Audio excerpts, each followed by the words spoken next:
Quando estamos falando no uso de toxina botulínica, estamos falando de um ponto fundamental, que é o uso da toxina com a finalidade funcional, não só estética, como as pessoas mais conhecem.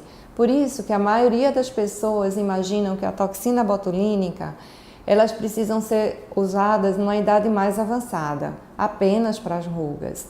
Não, a toxina botulínica podemos tratar a cefaleia, que é aquela dor de cabeça, também conhecida como enxaqueca. Podemos tratar a dor orofacial, tratamento muito bom do bruxismo, né, que é aquele ranger de dentes, e tratar o sorriso gengival também. Ou seja, o uso da toxina vai muito além da estética, da função também, que é muito importante. Por isso, quando eu recebo um paciente no meu consultório, precisa de uma avaliação para saber o real motivo que trouxe esse paciente até mim.